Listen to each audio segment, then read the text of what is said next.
There are 6 roles in the AI Act's concept of an AI value chain: manufacturer, importer, distributor, provider, deployer, and affected person. And even though there will be cases where all 6 are in fact present, in most cases and for the purposes of most compliance-relevant questions, only 2 will be relevant, namely those of providers and of deployers.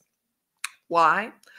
Because manufacturer, importer, distributor, and provider roles will in most cases and in any event for most software-based AI systems merge into a single role, that of the provider, or rather the person that in any way, shape, or form introduces the system to the European market.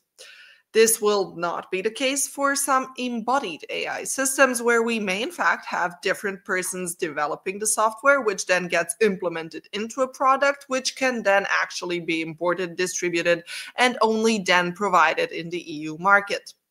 For the sake of simplicity, we will leave this particular case out of the 4 for the time being and just focus on the 2 most relevant ones. For all those wondering whether it is really so important if one is a provider or a deployer, I hate to be the one breaking it to you, but it absolutely is.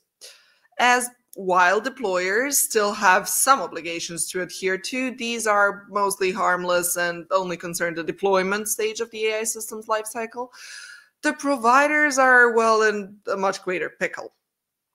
This also kind of makes sense, right? The deployers weren't really involved in the development. How could they warrant compliance for something that happened before they ever touched the system?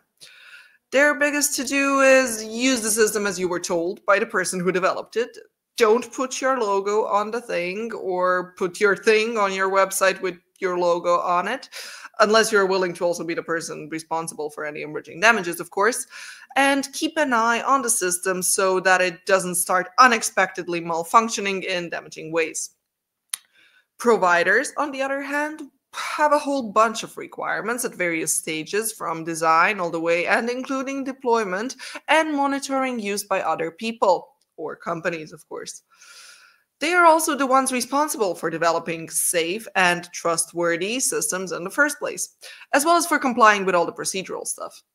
That is a much bigger size of shoes to fill. So what is the difference between a provider and a deployer? Providers are the one who either develop or have someone develop for them an AI system if that system in any way touches the EU, either because the provider is based in the EU or because the outputs are used in the EU, or simply if EU citizens are in any other way affected by the system or its outputs. It is irrelevant if the provider is the one using the system or if they offer it to someone else. It is also irrelevant if they are doing that for free or for making money. As long as it's in any way associated with their brand, boom, they are in it for the long run. And deployers? They are the ones just using the system, either by buying the system or by basically getting its outputs as a service.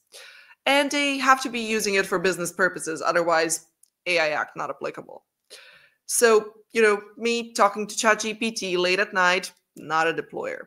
Me using it to translate work emails, a deployer. Simple enough, right? Well, yes, but not quite. There are 3 more things deployers have to be mindful of if they don't want to become providers of a system they did not develop. And trust me, you do not want to be a provider of a system you did not develop. So make sure you tune in to our next Spark on how not to become a provider if you are not a provider in the first place.